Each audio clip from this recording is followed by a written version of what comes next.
So I finished watching this tutorial on YouTube, but he didn't include the delete functionality. So that's what I'm about to create in this video.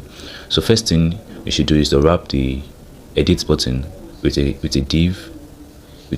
Then you add a class name, actions.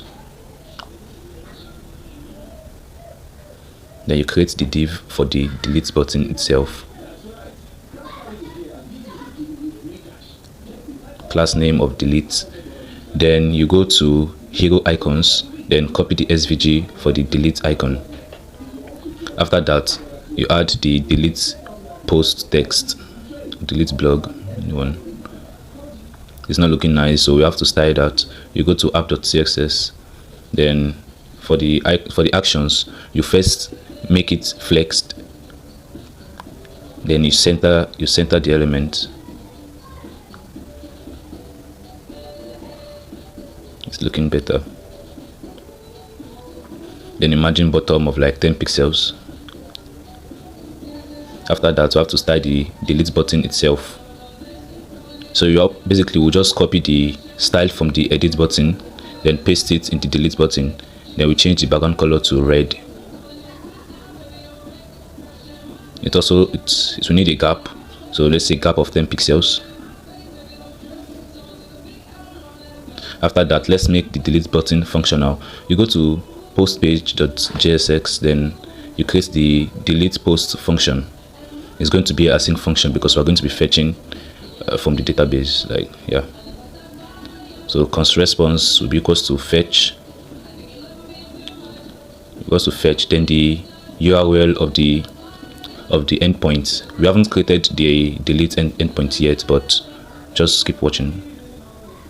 Localhost 4000/post, then the ID which we are going to use to delete, then a method of delete. We're also going to add the credentials because we created the login and register stuff using JWT. After that, we also need to redirect to the home page after deleting. So you create the redirect state, redirect, and set redirect to, because we use states initially to be set to false. Then you go back to the function. Then if response is okay, you set redirect to true. Then you go down. If redirect is true, then you navigate back to the home page. Navigate from React Router DOM. Navigate back to the home page. Now let's work on the server. You go to index.js in the server where all your endpoints, where you've written all your endpoints.